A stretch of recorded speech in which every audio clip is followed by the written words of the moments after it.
Screen, brothers and sisters. Kita lang ang screen. Okay.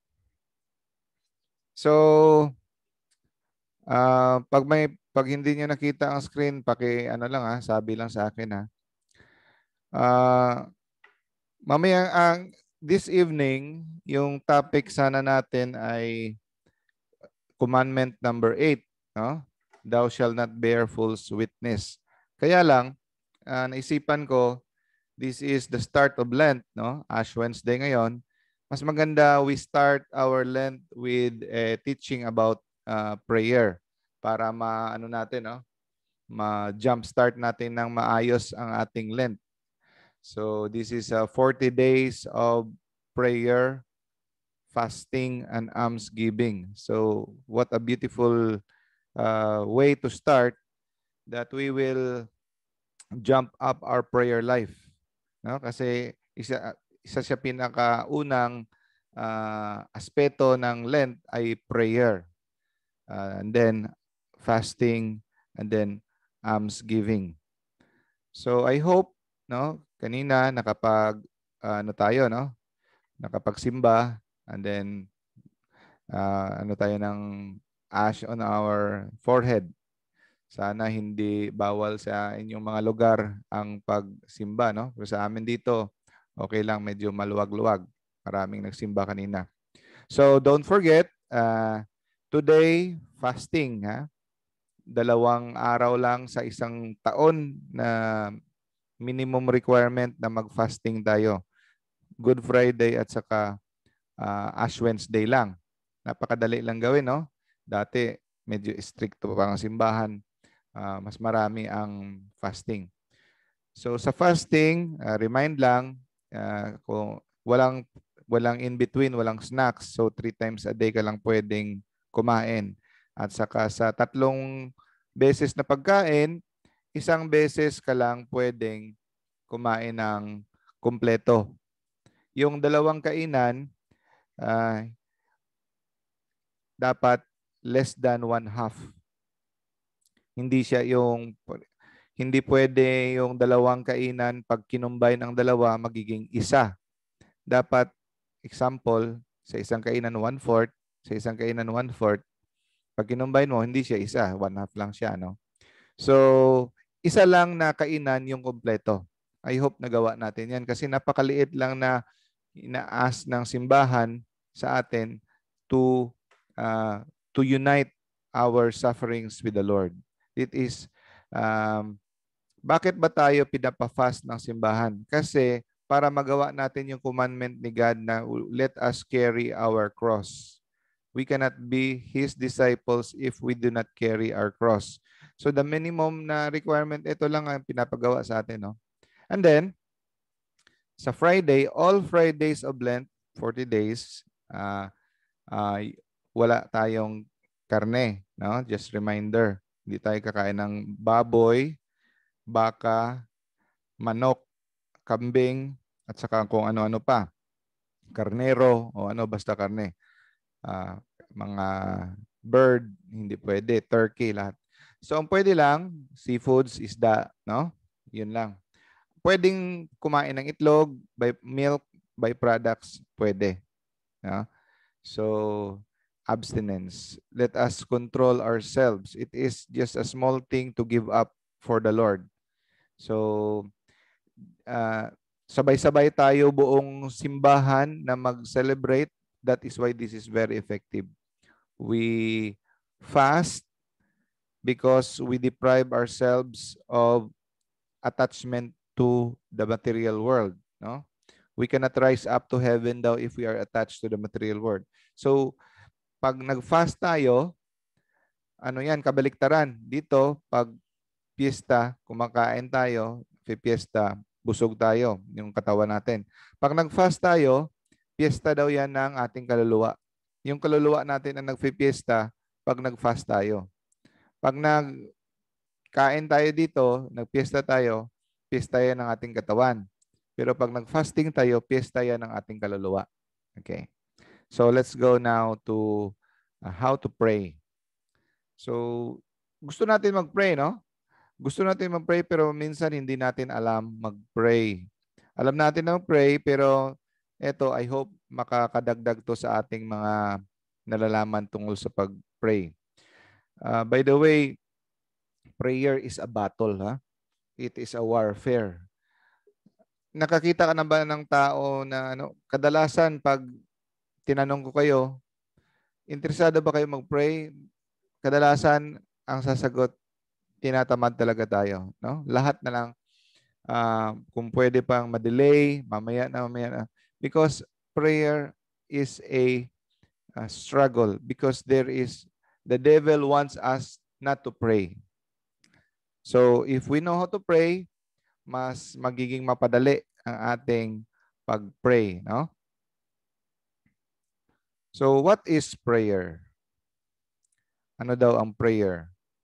According to Saint Therese of Little Flower, Saint Therese of Lisieux, for me, sabi niya, prayer is a surge of the heart. It a simple look turned toward heaven. It is a cry of recognition and of love, embracing both trial and joy. So, yung puso mo, parang puputok na siya, parang gusto, mga hinanaing ng puso mo, ibibigay mo sa Diyos, a surge of the heart, no? Parang at the spur of the moment, nakakita ka ng bulaklak, ang ganda, tapos sabihin ng heart mo, Lord, thank you for this wonderful creation. May example ng surge of the heart. And then, you look your heart towards heaven. And then, you recognize God, His presence. And then, you embrace, tinatanggap mo galing kay Lord, ang mga trials at saka joy. Madali lang i-embrace ang joy. Ang hirap dyan, paano i-embrace yung trial. No? Madali lang. Pero yan ang complete na definition ng isang santo in her own experience, Saint Therese of Little Flower. It is the recognition of trial and joy. So, medyo malalim-lalim, pero hinay-hinay nating maintindihan yan maya-maya. So, prayer, first of all, is not an activity. Parati natin narinig, I have to pray. Meron pa akong schedule sa prayer. Ganito, I have to do this, I do that, no? Lalo na sa mga religious. So, sa mga may mga obligasyon. And then, we think in turn, no, the prayer na para siyang activity that we really have to do.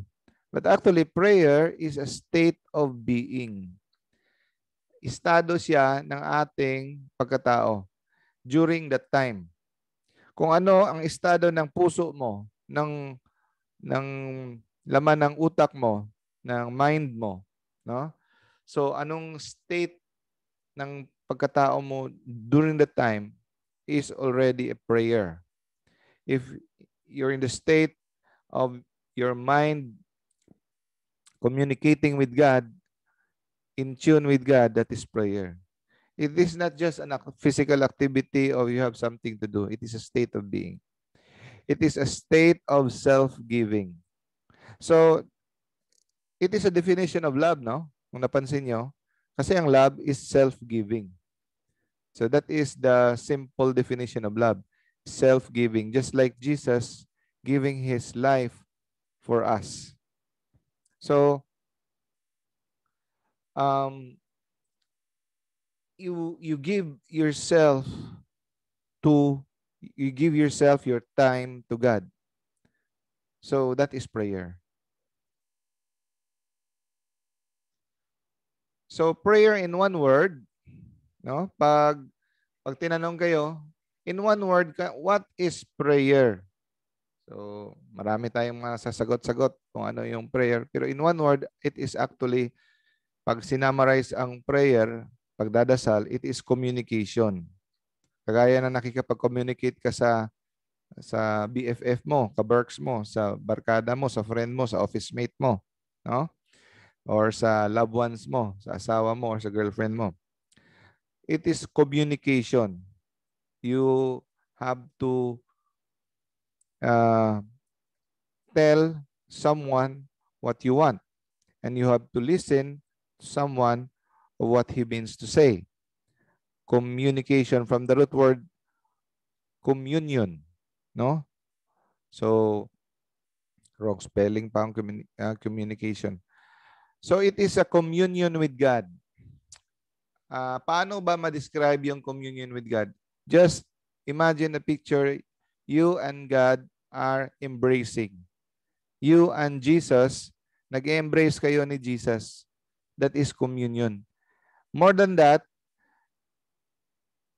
remember in the Holy Eucharist, you receive the Holy Communion. God enters your body and your soul. So hindi lang embrace, kasi yung embrace sa labas, yung si God at saka ikaw at si God na iisa. Kagaya ng asawa, ng husband at saka wife, they're holy in matrimony, they are communion, they are in one. They are one flesh. Sabi ni God, they are not two but one. So, that is why the Eucharist is the ultimate form of prayer. It is the highest form of prayer because we are really physically, spiritually one with God. No? So, that is why it is the ultimate form of prayer, Holy Communion. So, actually, when you pray, you are in union with God. Ang tawag ko nga dito sa prayer room namin, recharging station. You recharge. So, your cell phone, no matter how beautiful your cell phone is, it needs to be recharged every day. How much more tayo? We need to recharge. We have to be in union with our God. No? So, prayer is also intimacy. So, in Holy Communion, no? You are intimate. You are embracing God actually, no? And then, of course, in love, in marriage, in relationship, boyfriend-girlfriend relationship, and in, or a person or in love, di mo matawag na in love pag hindi siya intimate. Intimacy, especially in marriage. So those who are in love express it in communication. O, di ba? Gumagastos tayo, naubos yung mga unli natin. Buti na lang ngayon may unli, no? Buti na lang ngayon may unli, pero dati gastos tayo ng libo-libo sa telepono, no? Because we want to, even just the breath of our loved one, we want to hear it. So those who love someone express it in communication. You say, I love you. You say, I want to be with you. You are important to me. So, ganyan din ang sa atin. That is prayer. So, number one reason of failed marriages, according to Chris Aylar, itong most ng lecture na to ay galing sa lecture ni Father Chris Aylar of the Divine Mercy. Number one reason sa mga failed marriages na kina-counsel ni Father, according to survey, is lack of communication. No? So, paano ba nagsisimula ang mga hiwalayan? Hindi naman maghihiwalay kaagad yan. No? Nag-call treatment. Actually, sinasabi ng iba, maganda kami sa bahay, kami mag-asawa. Hindi kami kagaya ng iba diyan na naghahagisan ng plato, nagsisigawan. Ang sa aming bahay, tahimik. Pero hindi natin alam, sabi nila tahimik, yun pala, pag nag-away sila, cold treatment. Actually, delikado ang cold treatment. Because cold treatment, you don't communicate anymore. So, there's resentment. May mga tagong galit, hurt feelings. And then, pag cold treatment, you don't communicate, you don't express your feeling. Mas maganda pa nga minsan nag-argue kasi nag-argue, you exchange ideas and then doon mo maintindihan kung bakit siya galit.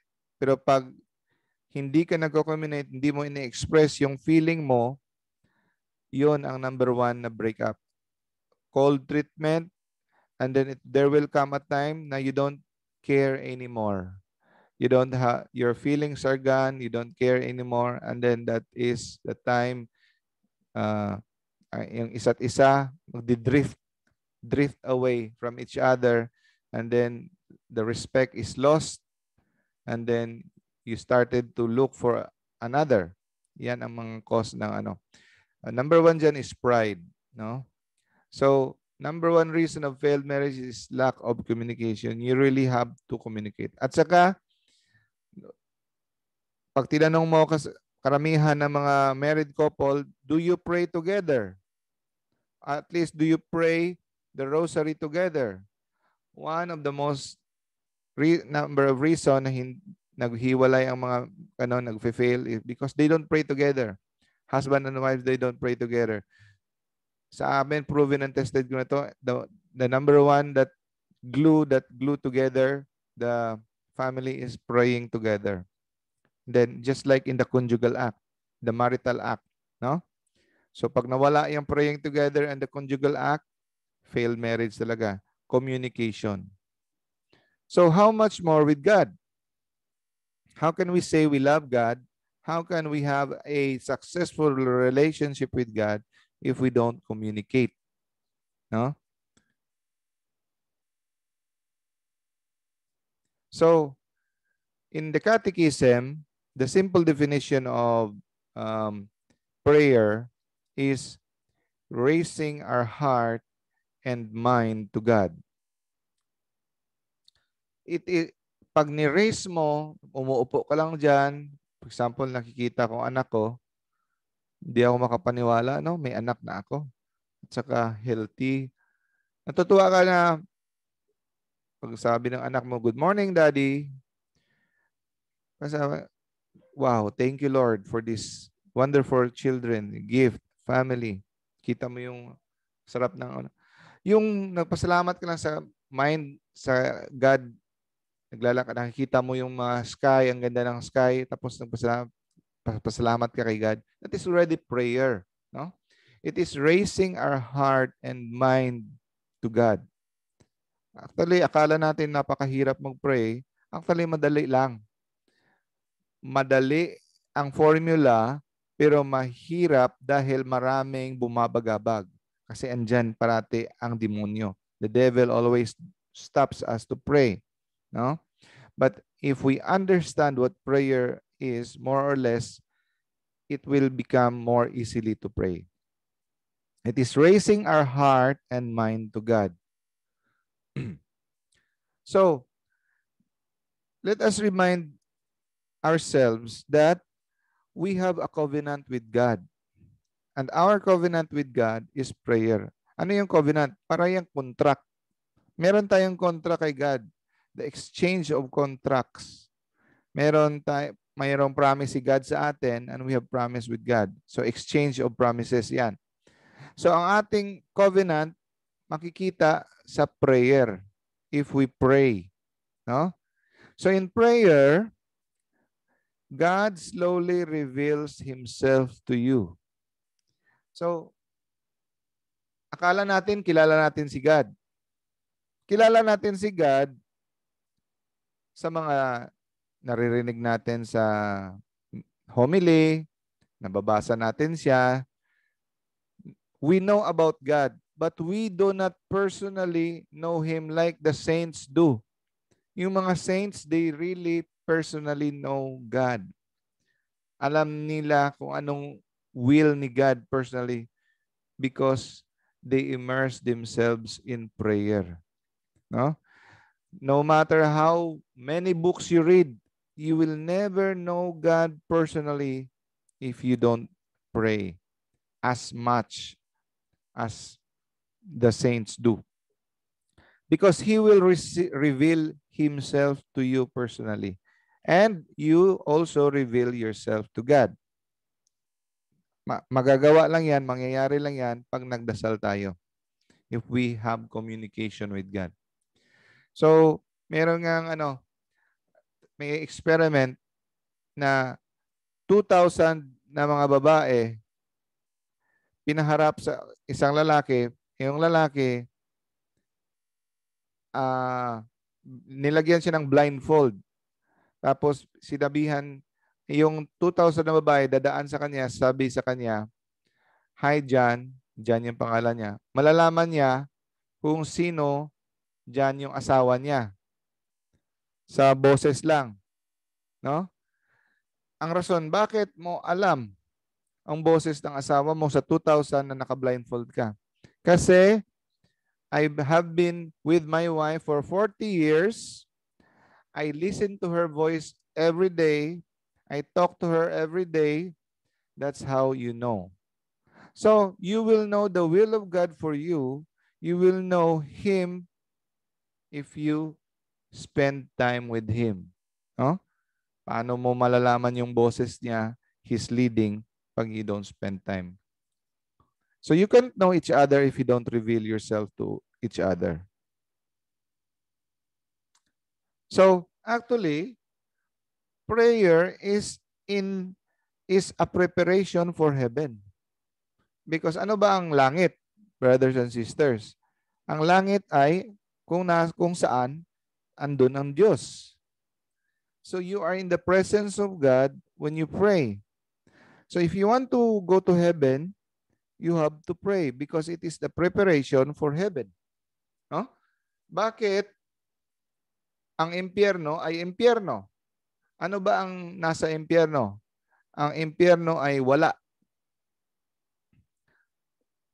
The absence of light, the absence of God, the absence of everything. That is hell. So, kung gusto, ang sabi ni God, kung ayaw mo sa heaven, no? Kung hindi mo love si God, hindi ka nag-e-enjoy ng presence niya, so saan ka dapat? So, alangan unfair naman. Unfair naman na ilalagay ka niya sa isang lugar na ayaw mo. So when you are not used to the presence of God here on earth, so it is unfair, no? It is unfair na ilalagay ka niya sa langit. So isasanay na natin yung sarili natin sa presence ni God dito sa mundo by way of prayer. No? Unfair naman yan dito, hindi ka sanay sa presence ni God, hindi ka nagpe-pray. Tapos gusto mong mapunta sa langit. Kaya nga sabi ni Saint Alfonso de Ligori, those who do not pray cannot go to heaven. No? Those who pray will be saved. And those who do not pray will not be saved. Kahit anong bait mo pa, kahit sabihin mo pang bait-bait mo sa mga talang tao, hindi ka nagpe-pray, you don't spend much time with God, you cannot go to heaven. Because prayer is a preparation for heaven. Okay, sabi ng mga saints, we will know God by prayer than reading 1,000 books. We will know God more, sabi. We will know God more by prayer than reading 1,000 books. Ang yung iba, sinasubstitute nila, hindi na ako mag-pray kasi grabe ako magbasa. Master ko na yung Bible. No? Master ko na yung Bible. Dami ko nang binibasa. Siguro, accepted na ni God yun. No. Prayer is different. Prayer requires effort and concentration. Nakakapagod mag-pray. Kaya ang tao ayaw mag-pray kasi nakakapagod. Kailangan siya ng effort in the concentration of our mind. We have to concentrate, to focus. Kung sa sa radyo, maraming signal diyan, static. Pero pag tinurn mo yung dial ng radyo, ma-fine-tune mo. So kailangan mo ng concentration to fine-tune, to read. Kasi sa mind natin may mga diyan. May mga shopping, may mga cellphone, may mga Facebook, may maraming nasa mind natin. Pero i-clear out natin 'yan. Okay, kung sa Bisaya papadaplin mo. No, padaplin mo diha, no? Because you want to center and focus your mind to God. It requires effort. And you will know God more. Hindi natin sinasabi na hindi importante ang pagbabasa about God. But there is no substitute to prayer. No? If we talk about God and read about God, we will know about Him. But we will not know Him. Iba yung know about Him. O, yung sabihin, kilala mo ba si Erap? Oh, yeah. Alam ko, marami na akong narinig tungkol kay Erap. Pero nakausap mo ba si Erap personally? Kilala mo ba siya? Hindi. No? So, you know about that person, but it's different to know him directly personally. But when we talk to him, we get to know him. In books, we can know about him. Okay? You cannot be a Christian when you do not pray. Sabi, how to be a Christian?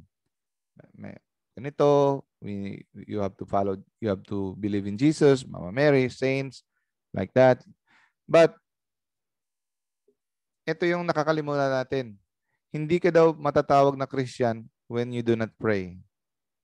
Oh, nagpe-pray naman ako, pero kadamihan sa atin, walang time mag-pray. Dami nating mga substitute. Magaling ako sa apologetics, magaling ako sa Bible study, magaling ako mag-praise and worship. Pero personal prayer, walang time. No?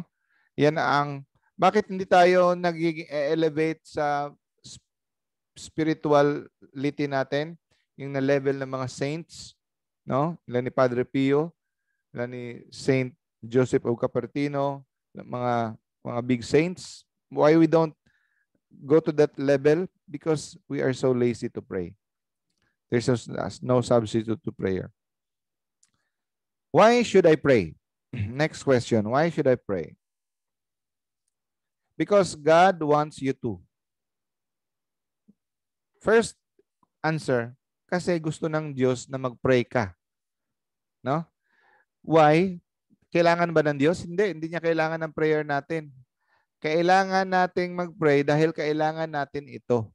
We need it for our own good. God does not need our prayer. No? Because pinapapray tayo ni God kasi alam niya ang kailangan natin. Kagaya ng charger. Kailangan ba ng kuryente na mag-charge tayo? Hindi. Pero nag-charge tayo kasi kailangan ng cellphone natin mag-charge. Kasi pag hindi tayo nag-charge, wala. Ang kuryente, andyan na lang naman yan eh. So si God is the source of current, the source of everything. He doesn't need us to be charged. We need to be recharged, no? So God wants us to pray to remember the importance of God in our lives. Kailangan daw natin, alam nyo bang ang tao ay makalimutin? Sabi, uy, sayang, nakalimutan ko ganito. So do not trust your memory always, because ang tao ay makalimutan. We need to remember always. So when we pray, we are reminded of the importance of God in our lives. Napansin nyo, maraming beses na may mga problema tayo, nakalimutan nating i-ask ang help ni God. Sinosolo natin ang problema natin, nade-depress na tayo, yung noon natin, dadami na nating wrinkles, na nag-high blood na tayo, na-nervous na tayo. Tapos, sabihin, isang ask lang naman pala kay God. Ilang araw nang nagpo-problema, after ilang araw mo pa tinawag ang Diyos. Tatawagin mo lang ang Diyos pag hindi mo na kaya. Mali yan. No? Kahit sa tingin mo kaya mo, tawagin mo ang Diyos. Kasi sa totoo lang, hindi mo kaya. Kala mo lang yon kaya mo. Sabi ni Saint Gregory of Nazianzen, we must remember God more than we breathe. Imagine, kailangan natin mag-breathe sa isang minuto. At least 16 times. No? But we must remember God daw more than we breathe. Ganon ka importante. Pero sa totoo lang, sa isang araw, ilang beses na ba natin naaalala si God? No? Mas naalala pa natin, dami nating iniisip. Project, negosyo, aliw, friends, yung mga kaaway natin, nasa mind natin. Nabubuisit ka sa kaaway mo. You know? So we Always remember this. We must remember God more than we breathe. Kasi, what prayer does is, prayer can filter out all the deceptions and delusions in life. When you pray, mga deception, ano yung deception? Yung ano ka, na-deceive ka. Kung sa ano pa, sa Bisaya, nauwat ka. Nalilinlang ka ng, di- ng devil. Yung devil, madami siyang mga deceptions, saka mga delusions na you think you're great, you think you're this, but you're not. So sabi ng mga saints, if all of us just pray even 15 minutes a day daw, kung lahat tayo daw, mga Kristiyano, just pray 15 minutes a day, we will be back in paradise. Eh bakit wala tayo sa paradise ngayon? Bakit problema yung mundo natin? It just means that napakakonti lang ang nagpe-pray kahit man lang 15 minutes a day. Yun. If all of us just pray even 15 minutes a day, we will be back in paradise. Sabi ng mga saints yan. Sabi ni Saint Faustina, to get to heaven, you need grace. Totoo yan. It is by grace that we are saved through faith. Sabi sa Ephesians, no? It is by grace that we are saved, by sanctifying grace. To go to heaven, kailangan natin ng grace.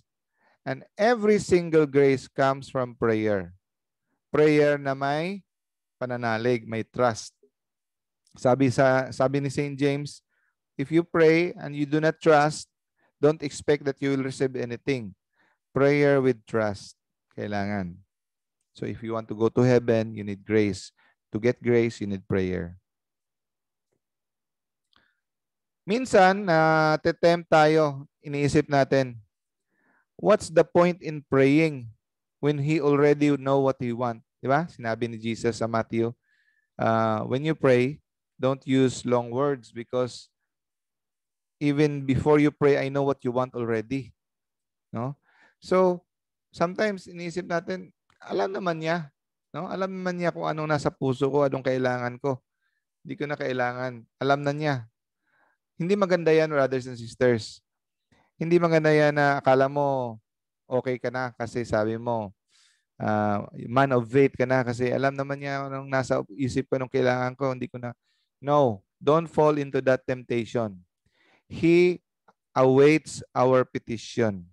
He really wants. No?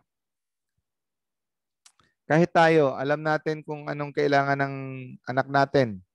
Pero gusto pa rin natin ang anak natin lalapit sa atin. No? God awaits our petitions. Why? Bakit hinihintay ni God ang mga petition natin? Because the dignity of humans, tayo, our dignity lies in our freedom. Binigyan tayo ni God ng free will.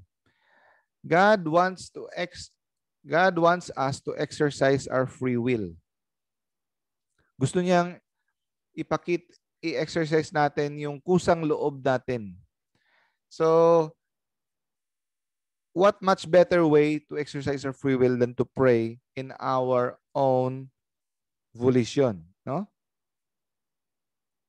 Catechism 2736 says, when we pray, we exercise our free will, the greatest gift God gave us.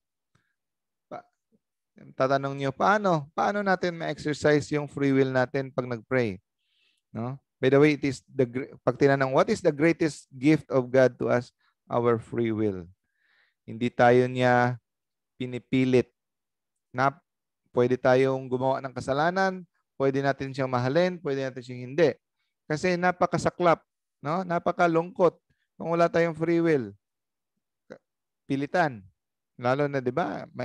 Just imagine a shotgun marriage, no? Nagpakasal ka lang kasi pinilit ka. So that is kaya nga yung demonyo, ang demonyo opposite kay God. The devil does not respect our free will, kaya may demonic possession. Kasi pilit tayong tinitake over ng demonyo, no? So, Kaya nga si God never nagpo-possess ng tao. Kaya huwag kayong maniwala, sinabi na possess siya ni God the Father, na possess siya ni Holy Spirit, na possess siya ni Mama Mary, ni Santo Niño. No? Huwag kayong maniwala kasi God never possess anyone because He respects our free will. So, when we pray, pinapakita natin na tayo ay free, no? Na gusto natin na makipag-usap sa Kanya, to be in His presence, to be with Him. No? May, di ba may kanta, I just wanna be where you are. So, pag kusang loob natin na ginusto na kung saan siya andun tayo, He appreciates it. No? We exercise our free will. It shows our desire to be with Him. If we do not pray, then we are not showing our desire to be with Him. Simple lang. No? Gusto ko, Lord, kung saan ka, andyan ka. Andyan ako. You want to spend time with God.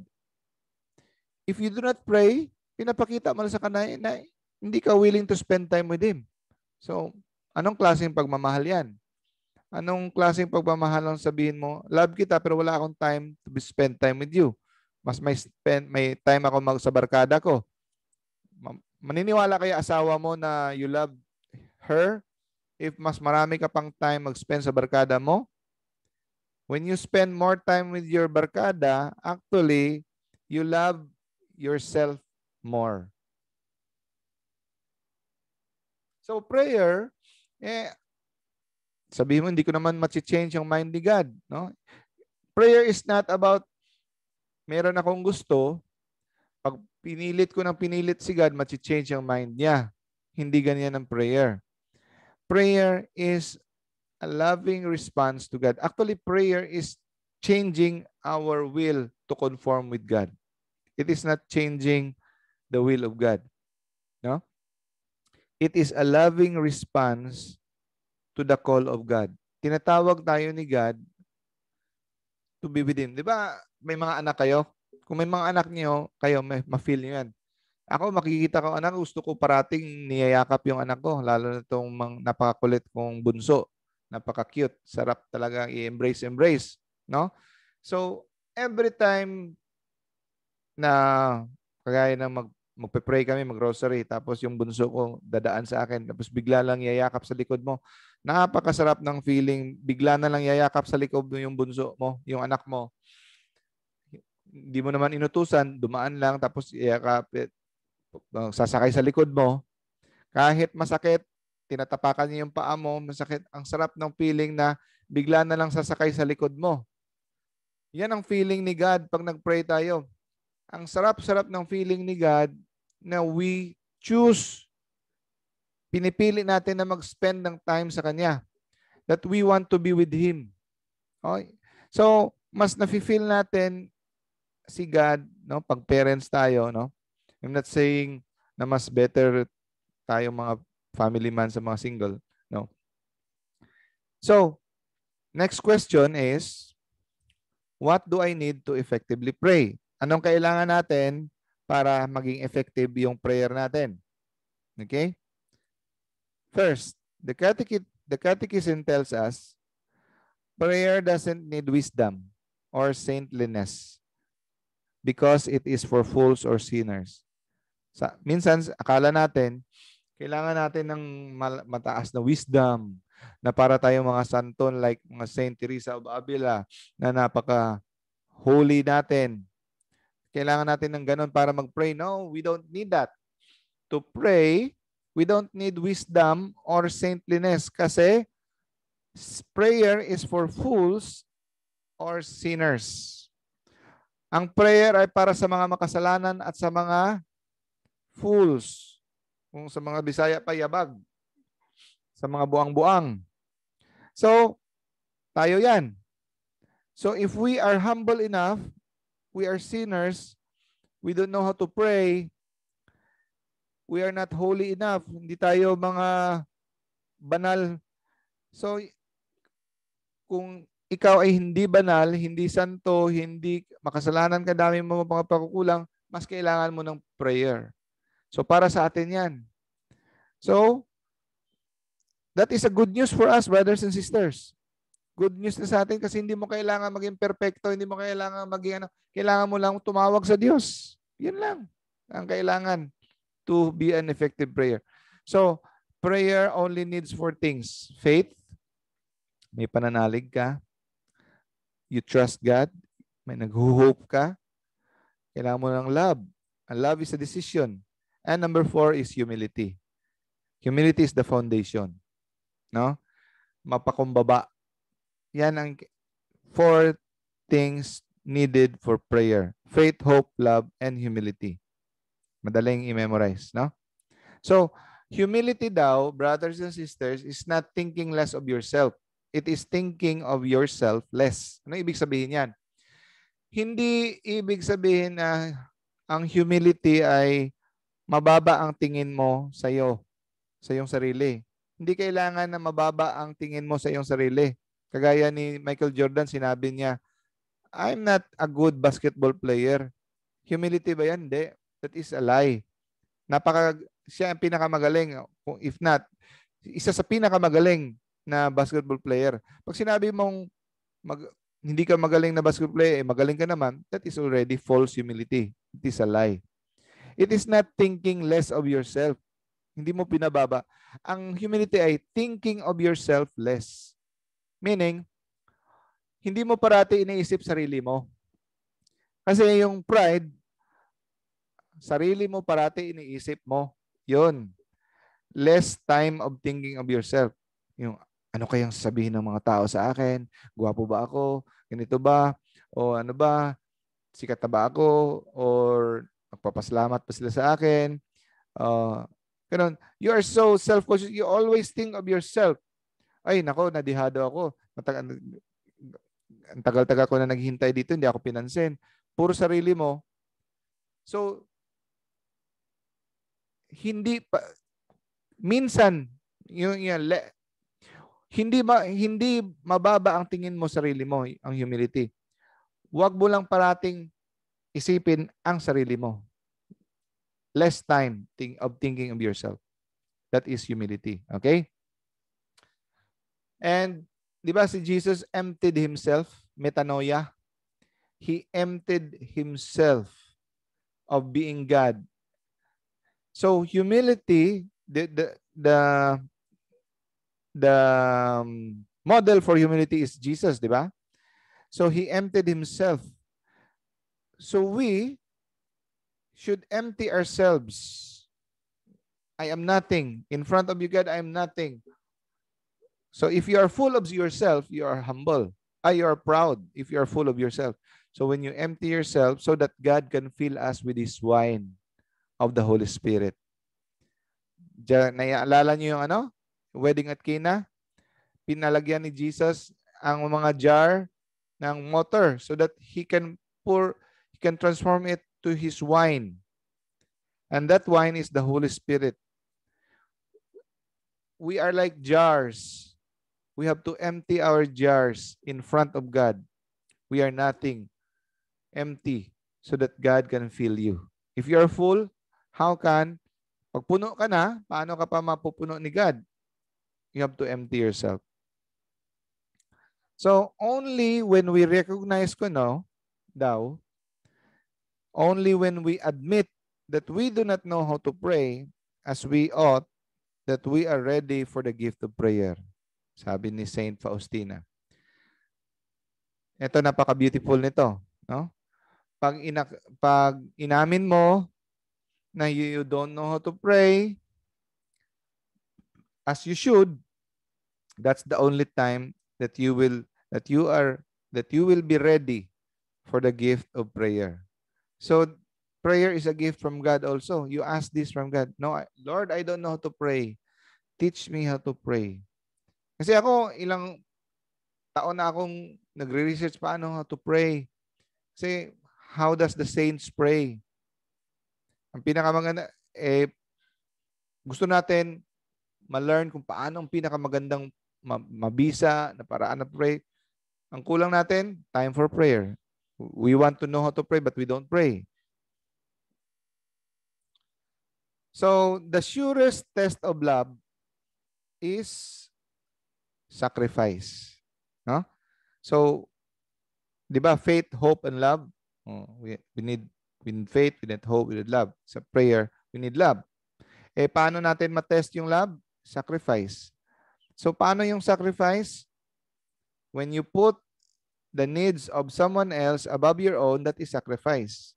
Yung mother, napupuyat dahil pinapadede nila yung anak nila, change yung diaper, that is sacrifice. Putting someone else needs above your own, that is sacrifice.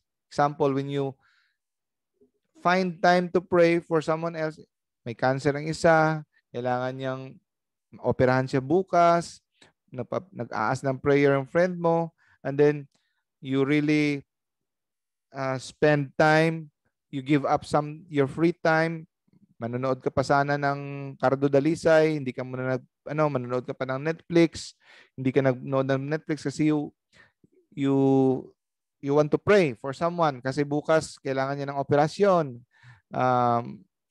Nagpe-pray siya kasi may sakit siya, ganon. It is you are doing sacrifice. It is love. It is a test, no? It is a sign of love because you are putting someone else's needs above your own. So, and the surest test of our love is our time. No? Sabi ng isang saint. The surest test of our love is our time. Sabi ni Jesus, come to me in the Blessed Sacrament. Ilan ba sa atin dito na bumibisita sa Blessed Sacrament? Ngayon nga lang, medyo sad lang sa amin dito, yung Blessed Sacrament namin sa katedral, dito sa Osamis, wala. Hindi pa rin inaayos daw, pero matagal na. Hindi pa rin, no? Sabi ni Jesus, come to me in the Blessed Sacrament because the currency, ang pera ng friendship is time. Diyan makikita ang friendship. That is the language of friendship or the currency of friendship is time. How much you spend time with Jesus. At saka ini-invite tayo ni Jesus, He wants us to visit Him in the Blessed Sacrament. No? And a holy hour in the Blessed Sacrament. Love is deeper than emotions and feelings. Love is the act of the will. Love is a decision. Pag feel mo lang, pag emotion or feeling ang pinapairal mo lang at doon ka lang nakasalalay, hindi yan love. Love is a decision.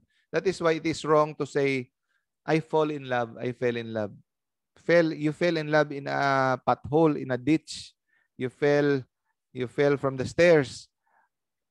You decide to love. You decide to love someone. No? So, kasi kahit hindi lovable yung tao, you really have to decide, no? I choose to spend time with you. No? Hindi naman yan aksidente. You really have to make time. So, God cannot be reached through belief alone. No? Hindi mo sabihin, I believe in God, then I can go to heaven. Kasi naniniwala naman ako, no? Kay God, I can go to heaven. No. Even the devil believe in God. Even the devil can recite the Apostles' Creed. No? It is what you do in response to your belief. No? Hindi lang head knowledge, but your response to your belief, what you do. Okay. Next question, when and where to pray? When and where to pray? Ang sagot dyan, whenever and wherever. That is the most direct answer. Kahit saan, kahit kailan. Sabi nga sa Ephesians ni St. Paul, always pray. Pray always. Pray without ceasing. Kahit saan. So pero hindi naman to actually applicable sa lahat na kaya kasi may mga trabaho tayo, may mga responsibilities, no? Pero ang pinaka big four, no, na dapat hindi natin makaligtaan mag-pray is when you wake up. Never forget when you wake up, kahit short lang, you thank God, Lord, thank you that I'm alive. Thank you, Lord. I offer this life to you. Kahit short prayer. Never, never, ever forget to pray when you wake up. At meals, before and after. No? So when you wake up, importante yan kasi sabi ni Saint Alphonsus Ligori, sabi ng devil sa kanya, pag nakuha niya ang first part of the day, madali na lang niya kunin ang the whole day. Pag inoffer mo ang self mo to God on the first part of the day, mahirapan ang devil. Pag hindi mo binigay ang first part of your day sa kay God, madali niyang kunin yung whole day mo. At saka yung at meals, never tayo makalimutan na mag-pray, no? Ang iba nahihiya na pag nasa kaharap nila hindi Katoliko, hindi na sila mag-pray. Nasa restaurant, sa Jollibee, mahiya na. Mag-pray lang sa bahay. Pero pag sa restaurant, mahiya na. No. Sabi ni Saint Teresa of Avila, mas maganda pa daw makalimutan mo yung prayer before meals kumpara sa after meals. Kasi sa after meals, napapasalamat ka. Pero mas maganda talaga huwag mong kalimutan yung before and after. No? And then after receiving the sacraments, yung pag tayo ay nangalawat, nag-communion, after we should spend a few minutes in thanking God that He died for us to have our daily bread, so that we have life. Di ba, pag ikaw ay sinagip ka sa kamatayan, may tumulak sa'yo kasi mababangga ka ng truck, tinulak ka para hindi ka masave ka. Aalis ka lang ba bigla? Hindi ka magpasalamat? Di ba magpapasalamat ka? In the Eucharist, God saved us. And at our bedtime. So sa bedtime natin, we make examination of conscience. We thank God for the whole day that transpired. You ask God for forgiveness sa mga ginagawa natin, no? So these are the 4 major time that we should not forget to pray, no? And also bonus na times, pray before making big decisions, pray during temptations. But these 4 don't ever forget. Mataas pa to. We will continue next week. Taas pa. Kasi wala na tayong time, no? So, we will send this sa sa YouTube mamaya sa mga na late at saka mga medyo mabilis ang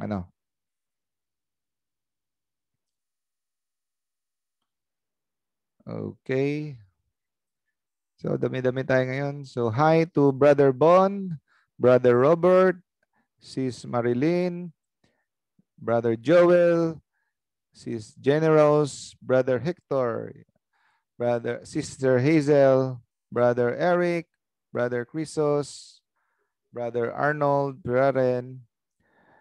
Oh, meron pang nasa waiting room. Uy, nawala si Juan. Brother Danilo.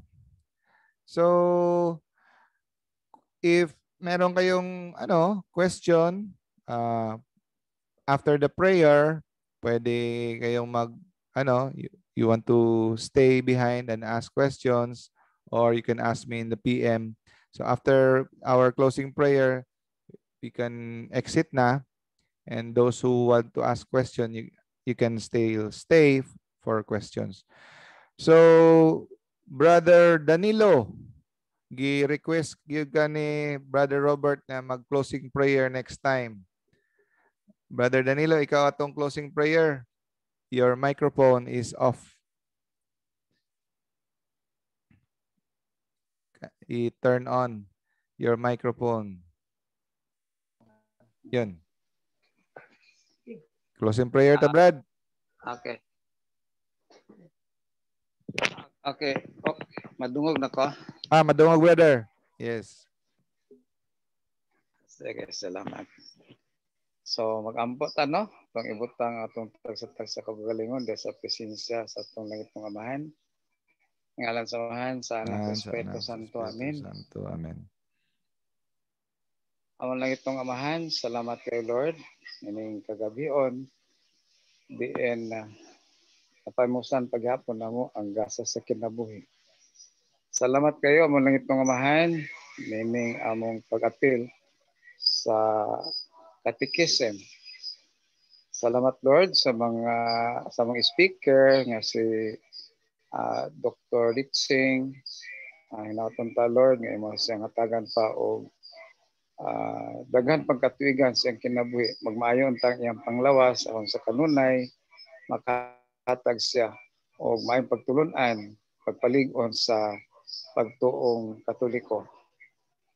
O inguman usab sa mga enjoying sa som among langit pang amahan, imuunta nga lamdagan usab ang among tagsa-tagsa ka mga una-una. Ako na mong na-absorb ang gihatag sa ang lecturer among langit pang amahan. O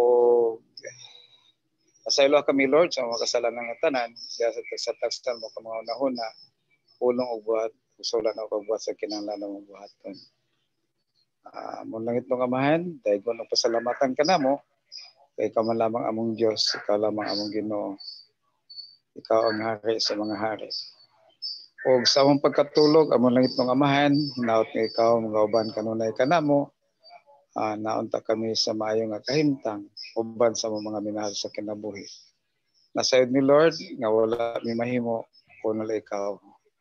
Basta kining among mga pag-ampo, ang among pagpasalamat, ang mga ipasaylo o pagdaig among ihalad nga na kanimo nga puno sa pagtuo pinagi sa bugtong anak nga among Ginoong Kristo uban sa panabang sa mga Birhen Maria. Amen. Amen. Ngalan samahan sa anak sa Espiritu Santo. Espiritu Santo. Amen. Mayang gabi mga igsoon. Thank you for attending. You can now exit. If you have questions, you can stay behind. Bye-bye. See you next week. God bless.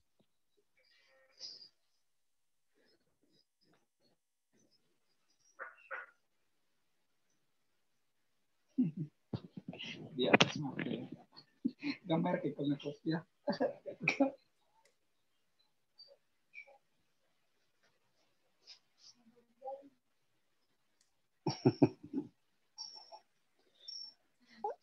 Nadunggan pa yan, nagkatawa. Ako? Oh. Wala kay talagot. Dunggan ka nagtuloy mo.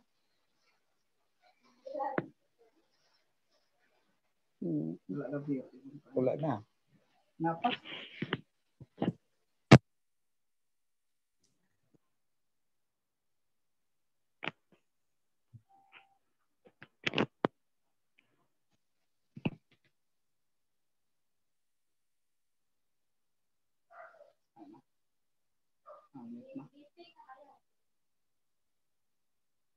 Ano palagi ka?